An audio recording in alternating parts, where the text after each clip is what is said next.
Okay, so welcome to a special episode of the BreakDown podcast. You might notice that today we do not have our young Natty sat here, but the lovely Sharon. Sharon is a GPS practitioner, so she's one of our holistic training practitioners, and she has a real passion for investing in people and wanting to make a difference in people's lives. So welcome, Sharon. Welcome To the BreakDown podcast. This is Thank a new you. trend, and today we're talking about relationships. Why? So as part of the GPS system, it's based on the concept that there are 5 key areas of your life that we need to give attention to, and when we do give attention in terms of our vision and our goals, then we begin to experience an expansiveness in consciousness, awareness, and our very lives. And so today we're focusing on the whole area of relationships, and you've seen that having Yes. done the program. Yes. So I want us to really just have a conversation, because this is a topic that many people have something to say about. Relationships. We're going to talk about, love relationships, but what and why is relationships, that subject, so important to you? I think for me, it's the lived experience of being a child and what happens when you don't understand relationships. So having to go through that, and also the lived experience as a professional where I thought, no, I need to really understand this because it really impacts my life. Okay. So what did, without going into your business too much, but so are you saying that you had some encounters as a young person that affected you later on in life, or I think- impacted you, and that made you curious? yeah, I think not understanding certain patterns, I would say, in my childhood, Okay. but then growing up and being really curious about human beings and starting to study psychology, and then looking at my Okay. cultural background where relationships are only talked about in the context of either marriage or godly relationships, and not understanding actually how to relate with people. Interpersonal relationships, not something people were talking about in that time a lot. But then seeing how, when I started growing up, becoming a teenage young woman, how this impacted me because of the lack of knowledge, of understanding Okay. how they work. Okay.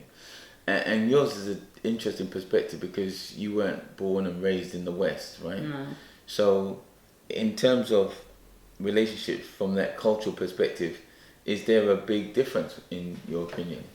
I think there was a big difference being a young girl, because at one point you knew you had dreams, you had goals, but then it got to a certain age as a girl, and it almost felt like in your culture the most important thing wasn't your dreams and your goals. It was Okay. about now how you can be a good woman, which is a good thing. How then went to the next level where how you can get a home. But then coming to the West when I was still semi-young, then there was that thing of, oh, children have voices. What do you mean children have Okay, voices? so give us a little bit of a background. So you were born and raised in Kenya. Yes, I was born and raised in Kenya. Okay. Went to school in Kenya until I was about 17, and then came over to Okay. UK. So what would you say was the biggest contrast between how a woman is nurtured, or how a young lady is nurtured in Kenya, Africa, as opposed to the West? Are they the same? No, they're not the same. I think there's good bits in both.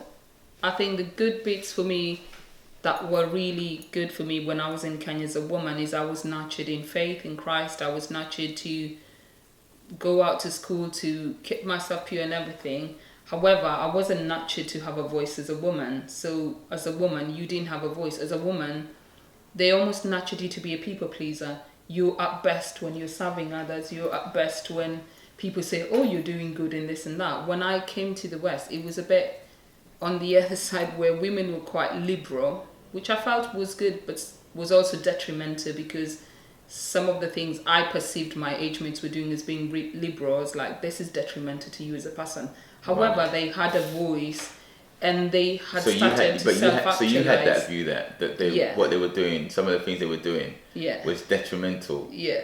Like, give us an example. 'Cause So, I mean, like, when I came, I remember one of my friends said to me, do you drink? And I said, no, the culture I come from, women don't drink, full stop. It's not, when are you going to start drinking? It's, Okay. you Right. don't take alcohol unless you really wayward. And they were like, no, this is what we do here. And somebody literally placed a pint in front of me, and I'm thinking, what are you thinking? I would never do this. Wow. Like, it would never occur to me, even in a party, to be seen holding a picture with a pint, let alone drink it.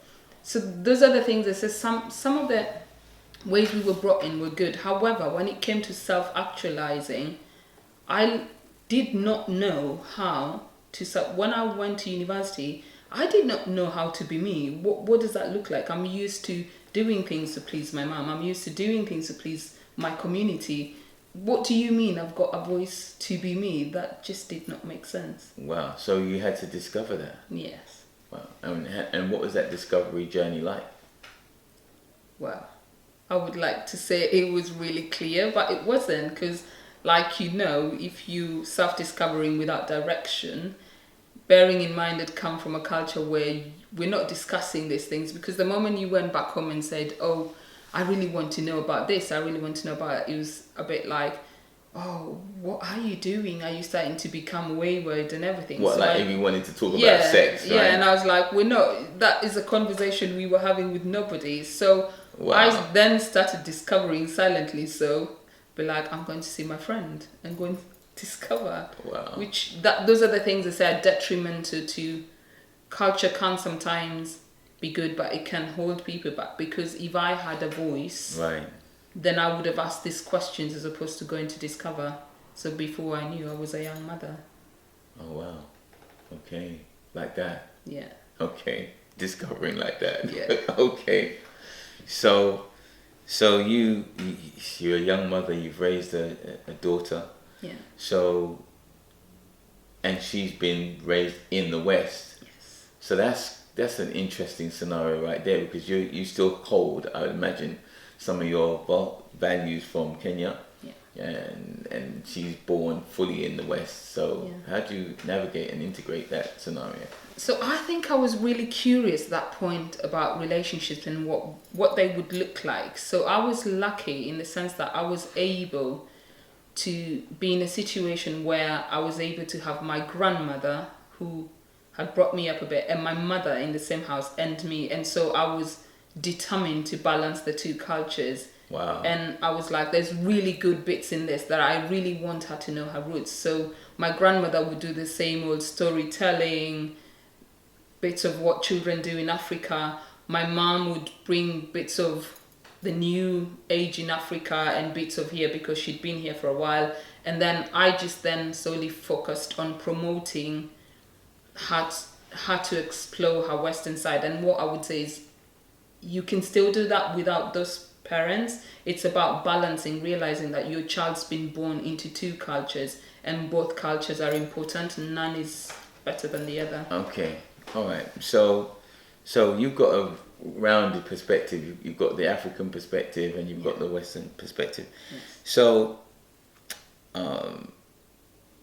your work that you do, if you can explain, does it look at people from the point of view of recognizing that some of us have traumas in our childhood that affect us in our adulthood? Yeah. And so the relationship with ourselves is an issue. Yes. So my work began, at one point I started a charity called Refugee Voice, because I was quite interested in the intercultural interactions of especially young adults when they came to this country. However, I then began to work with families and actually realized the one common factor in all cultures is childhood trauma. And Tell us about childhood trauma and why is that so important? And I think childhood trauma is where a child goes through things that they may not be significantly severe, but occurrences that impact them. So one of the childhood traumas I would say that people do not think is a childhood trauma is fights in relationships, staying in relationships just for the children. People think that that's the best thing to do. Actually, that child having to go through the trauma of being in a house where they intuitively feel people don't get on, There's no love. Yeah, it doesn't make sense. Yeah. Wow. So you would actually, in your opinion, advocate that if it's not working, they should separate. Yeah. The cost of a child living in a healthy home when parents are separated beats the cost of staying together in a toxic home. Have you got any evidence to support that? I think there's a lot of evidence to support that. I'm not putting you on the spot. Why I'm saying how we go, the work around child protection started because of such traumas. The work around domestic violence started because of things like that. Because at that point where if you sit in rooms and listen to some of these things, is you find that both parents aren't actually people who are that bad set aside, but then they trigger each other. So it's about interpersonal relationships. If you see that the way because every relationship is a dance. A child and parent relationship is a dance. An adult to an adult relationship is a dance. You can know whether that dance is working or not. We all have intuition. Wow. We all have that. So if you know it's not working, the more you force something, that's when the frustrations get up and issues rise up and people start fighting, and then some people, it becomes a learned behavior and a pattern. Wow, that's crazy. Yeah. And so what you're saying is, and I'm really interested in this area because I've had first-hand experience of having raised two children as a single parent, knowing that I was in a relationship where, clearly we were stepping on each other's toes. The dance wasn't a good dance. It was too much pain. We separated. But you talked about the damage that can be done to children in that scenario if it's not dealt with in a certain way. Now, I remember in my case, I remember pleading with my children's mother that we actually sit our daughter down at the time and have that conversation to help her understand why for 7 years mum and dad had been there constantly, and now that was going to change. But unfortunately she never did allow us to have that joint conversation until like 25 years later. And I think that it caused my daughter a lot of pain and trauma. What do you say about that sort of thing? Is that the kind of thing that you witnessed in your work? Yeah, I think there's two sides to that. When breakdowns happen in relationships, psychologically the individuals can process them differently. Culture does play a big role as well, in terms of some cultures are very easy to go and speak to children and say, this is happening in our life, mum and dad are going to be separated, but we still love you. My experience has been people from a lot of ethnic backgrounds struggle with that, in terms of they think the impact on the children of telling them dad and mum has separated is actually going to break the children down more. I can see why that's the case. This gets emphasized a lot in our religion. This gets emphasized a lot in our cultures, that people, till death do us part, unless there's a big issue. And normally that issue is not you fighting a lot. It's anything else. If it's not infidelity, you need to be fighting. Even in infidelity, sometimes it's like you need to be staying and working at this. Yeah, but once you've decided that you're going to separate, it don't make sense to me. Like, if the child has seen mum and dad every day for 7 years, the next day one parent is absent, what do you say? Like, I think you're gonna have to say something. What, do you lie? Do you pretend? Like, no, I think that's why it's important, especially in the generation of young people today. They're very curious and they understand things, that you have these conversations. We call them child level conversations. There's a lot of material now out there on how to explain to children things in an age appropriate way. Right. I think what people assume is because they're children, they don't understand.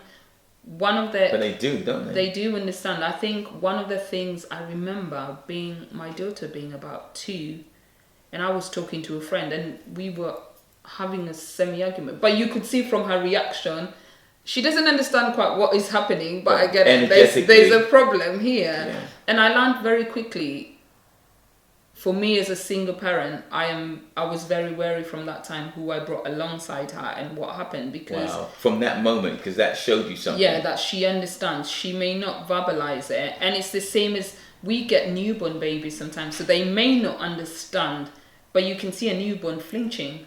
Yeah, you know what? As you say that, I'm reminded of a situation. I'll never forget it. My son must have been about 6 months old at the time, and we were having this argument, his mother and I, and I think she was holding him, and we were just having this argument. But it's about energy, and that's what, you know, our work is really around tapping into the energy that you're giving off. And obviously, it wasn't cool, and he just started crying. Yeah. And I remember saying to her, "See what you've done?" Like, yeah. I think. And what happened is, in that moment, we both stopped, and I kid you not, within 5 seconds, he stopped crying. And I think it's knowing that it's not either or. When that situation happens, it's not you've done more than this. It's you've both contributed. And the work I do with parents is actually saying it doesn't matter how the situation ended there. You've both contributed. There's a skill sometimes I say to people, and I say, if you get to that place, walk away. And I say, I do something called a love letter with them. And what the love letter does is it starts you from the place of anger, because what you feel, you can heal. So there's a lot of what you feel, you can heal. So with the love letter technique, where you start by is, I am probably very angry because this and this happened. I would have been a bit more pleased if so-and-so had talked to me like this. And you write what I would have hoped for to happen in this situation is this. And you write yourself down until you get to a place of a loving place where you can see, I may not want to be in a relationship with this person, but humanly possible, I still need to respect them. So by the time you get into that place, you're in a loving place, in the sense that even if that relationship is going to end, you can humanly look at another person as a human being. I always say to people, relationships can end, but humanity never ends. Wow, this stuff is good, right? Ain't it? Well, so then tell me, what the hell's going on with relationships here in the UK? I was watching something over the weekend, and it was saying that in the 60s, 75%, and this was a study done in America, I don't know what the stats are here, but 75% of relationships were married. You know, adults were married. And what this guy was putting forward was that as a result of the advancement of the women's rights and that kind of stuff, we now have a scenario where it's about 50% of marriages, are relationships where two people cohabit. And he was saying that figure's even less with the younger generation. And so my question to you is, what's your view on this whole approach that, you've got people like Andrew Tate talking about women and they're trying to be masculine and their approach towards men, in terms of, this guy used a term called, have you heard of divorce rape? No. Okay. Yeah. So what he was saying is that the way that the system is designed in such a way that men just get raped when it comes to relationships, in terms of having everything stripped away from them when things do not work out. The woman gets the house, the woman gets this, the woman gets that. And it's almost as if, there's a bunch of women out there who have been operating like that for like 3 decades, to the point that a lot of the young men, they don't even want to be talking about marriage and stuff like that. What's your view on that? I think I've got two views. I think because I was lucky to work with a group of fathers called Fathers Matters, just seeing things in the community, refer people to them. I've also been lucky to support a couple of fathers in court with something you call parental responsibility. So I'm more about equity. So when people separate, one of the things I think men don't know is you can have equal parental responsibility. When you have equal parental responsibility, that declares some form of rights in what equal rights you have. Yeah, but you and I both know that many women in that scenario often use children as weapons. I think it's both ways, if I'm honest. But if the woman has custody, how is he going to be able to do that? Why I say it's both ways, I've seen women who've used children as weapons, and I've seen men who've used children as weapons or finance as weapons. Oh, no, that's different. Finance is just, no, we're talking about using the so children. I've seen both ways. I think for me, the clear theme in that sense, having done mediation, again, boils down to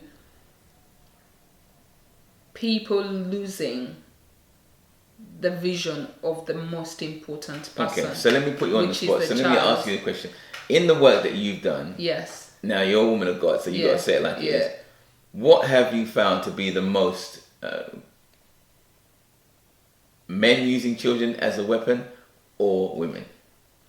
Women. Okay. More than men. Okay. But there is a balance. Okay. No, you just said it like it is. Okay, women more than men, yeah. So my question is, why is that? Because that does, like, I don't understand that you would carry a baby. Well, I do understand, but you would carry a child for 9 months, go through all of that pain, the labor, give birth, and then because that man, you no longer can get his love, you will do anything and almost destroy the future of your child. And we'll come on to some stories that you told me that were really quite harrowing, especially if it's a girl child.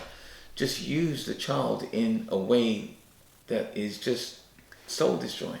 I think what men don't understand, and I don't agree with what these women do, but I will tell you something. Breaks. A woman feels she's lost so much of herself. And it goes down to the dynamics of even how that baby's made. When a baby's made, women take in a man. You guys push out, women take in. Right. So every time a woman gives a part of herself to you, she feels like she's giving something away that she can never recover. So the but internal, does she really think like that? Does she really think like that? Let me finish. So the internal wound, at that point, when a relationship breaks, the internal pain that's brewing inside, they cannot see past that. The thing is, when a woman is threatened, they look for something to hold on to. Yeah, but where's the threat? And the threat is, she feels like, I am losing. At that point, when a woman is losing a romantic, it almost feels like you're losing your whole world. Yeah, and I'm giving this and I'm giving that. And now this is all gone. So what happens? No, let me finish. Okay. The person who's most precious to that woman at that point is the child. Now, this is why in cultures where they don't believe in therapy is really important, because what therapy helps you do, what women we do, we intertwine everything. So in our emotions, everything is so together. We're not pulling apart. This is this, this is that. So what happens in therapy is the woman would go and you'd be told, so unpick, this is your pain. This is what you need to do for your child. This is the anger you're directing to this man, but can you see his point of view? So you almost need somebody to pick the strands together and remove it so that it can make sense to you. When we're that heightened emotionally, everything is like a big mess. Thing. Let's say like it's a big mess. So that's what. So what you're saying, I just want to say it for the camera. I'm just saying what I'm understanding is that unless the woman in question can go through and that. Men too. No, we're talking about because you're talking about men push out, women receive. We're going along with that whole hypothesis. Yeah. You're saying that unless that woman has some process that will enable her to unpick, if she can't do that, then it's a messy situation.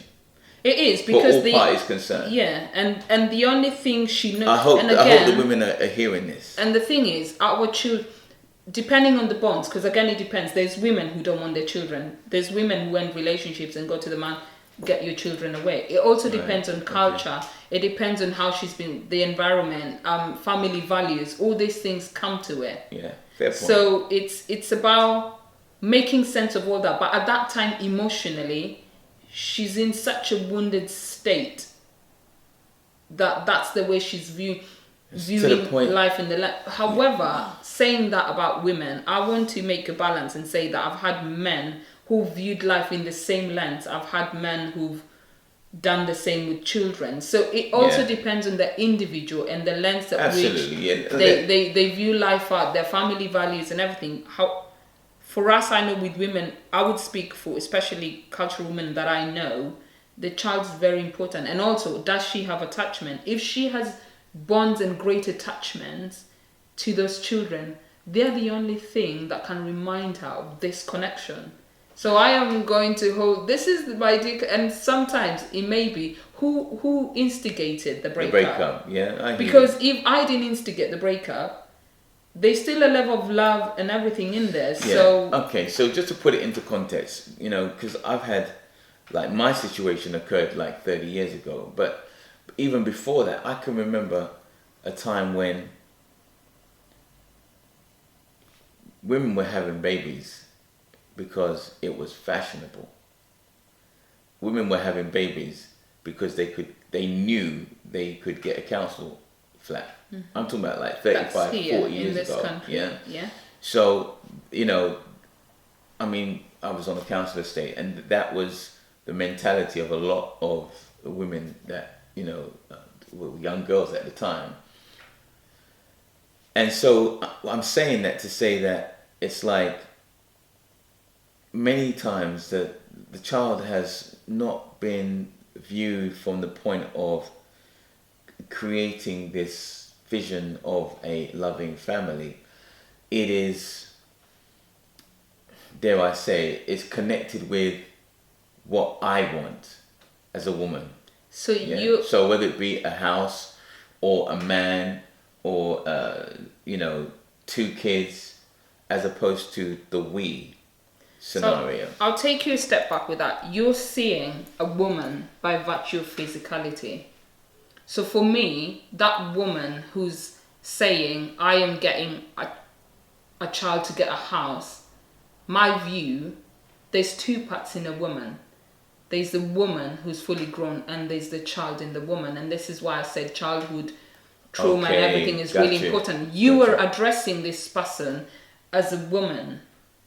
But in terms of cognitive intelligence, are they a woman? Because somebody who's going to think like that is not ready to be having children. Yeah. So the society looks at this person as a woman. There's so many grown-ups who are not yet grown-ups as per se. That's deep. I got you. They're just and it's a crazy situation. Existing as grown-ups, which is the importance of actually understanding. Just because somebody sits like a woman, or just because somebody postures like a man, doesn't mean... is their emotional intelligence there?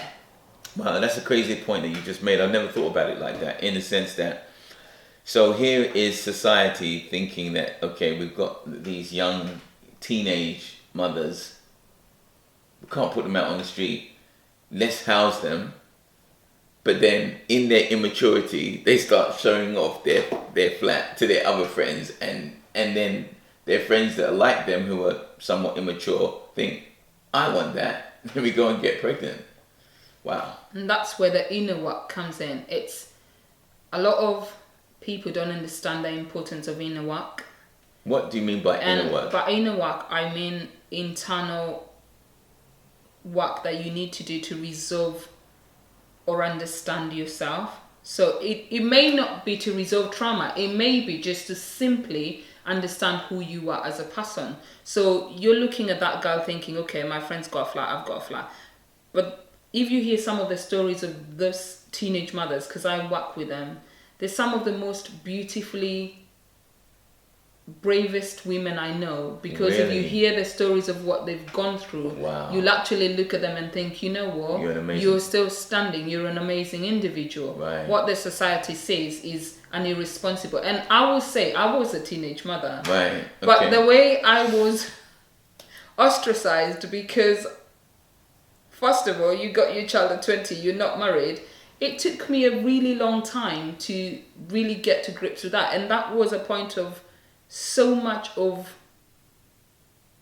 behavior that really affected me. Wow. Because the society saw something until someone once pointed to me and said, have you ever realized how strong you are? You got your child, you went back to school at 3 months, you studied, you did this, you did that. Because I wasn't defined as that. I was defined as the young African girl who came here born again and then decided to get a child. Oh, wow, that's Never deep. the fact that I went back to school when she was 3 months. Never the fact that I used to juggle school and work and still look after baby. Not the fact that you breastfed her until she was 4 years. It was the fact that, why would you do that? So let's talk a little bit about possible solutions. But before we do that, I just want to touch on one story that you shared with me that just kind of blew my mind, of one particular young lady that you were working with, that perhaps through some of her trauma that she'd experienced as a young person, by the time she was in her mid-20s, she'd had, I think you said 60 men. Yeah. 6 men or 60? That's 6. 60. You meet girls who even say to you in Wicks, I've been, and I'll say Are you some of hearing these this? stories, we are anonymizing the people so that we can protect the people. Yeah. It's classic scenarios of where people have daddy wounds or mother wounds and they're looking for love everywhere and anywhere. So having sex is that moment of gratification, and to them, they equate that to, at that moment, he loves me. I don't care if he's ever gonna call me again. Wow. And that's how detrimental it is if people are not careful of what they're doing to children when children get things wrong. Young people are not little angels. They are going to get things wrong.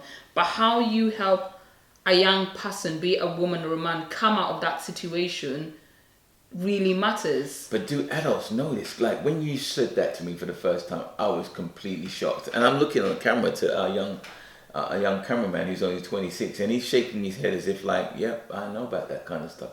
What is that saying to society, and what do we need to do? So, I mean, I've been working with young people for 20 years, and there was for a long time a focus on knife crime in terms of helping young black males, but there was a silent agenda, a silent danger where young girls are concerned, right? Yeah. Because they are going to be the mothers, and this is how we're going to perpetuate the situation where single mothers have children, and then those children are single parents, and then there's no father.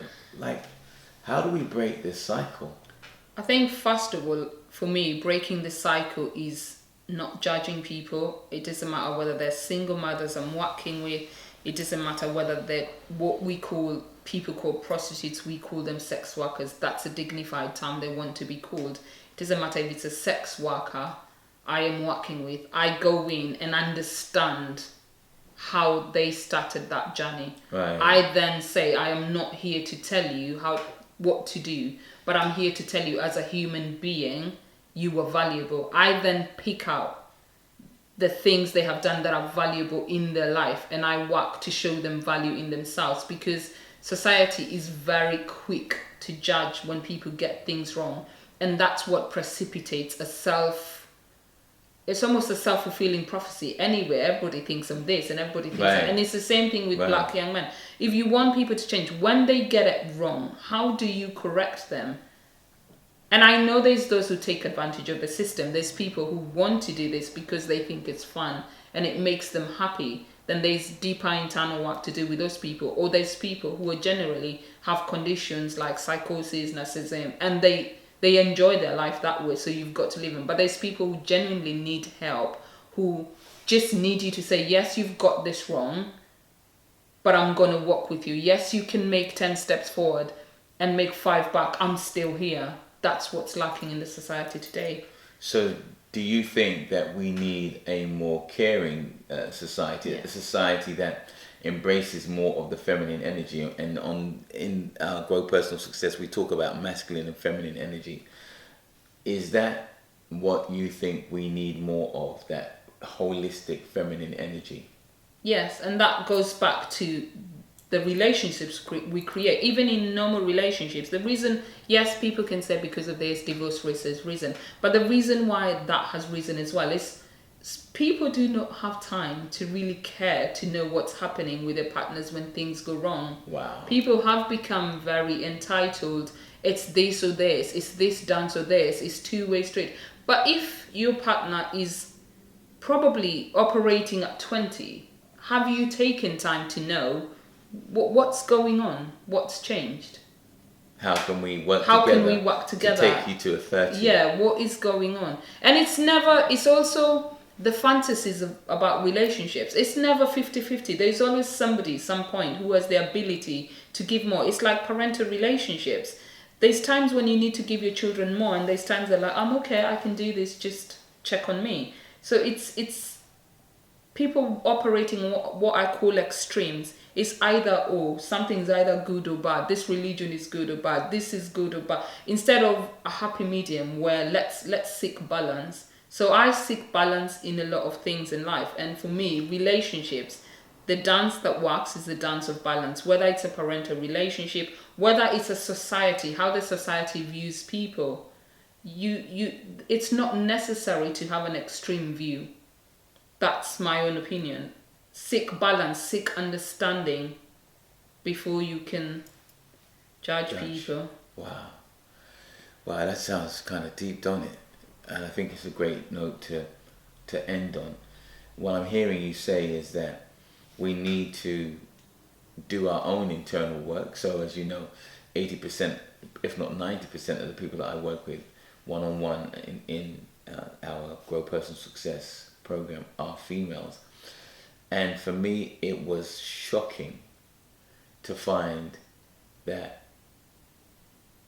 understanding and knowing that by spiritual law, where everybody is wanting to tap into this vibration of abundance, but we know that you can't experience abundance until you begin the healing work. And in doing that healing work, I'm talking to women who have had certain experiences go on in their childhood that they've not voiced to a single soul for 50 years. I'm like, wow.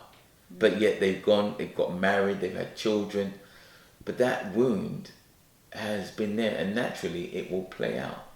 So what I'm hearing you say in summary is like that we do need to do that inner work. Yeah. With someone like a Sharon, or I think it's also identifying that you could be a professional who needs to do that work. I never really realized how deep my father's absence and my father wound was until I sat under you. And it took 40 years for me to close that loop. Wow. And it was the only loop that I used to give excuse to. And I remember doing that work with you and feeling, I feel really free. It's actually realizing that in this world, we all have something to give. I could have come and said, oh, I know this, I know that, I know that. But then... Right, because you're in that field as a professional, but you're saying even though you were in that field as a professional, there was also some inner work that you needed to do.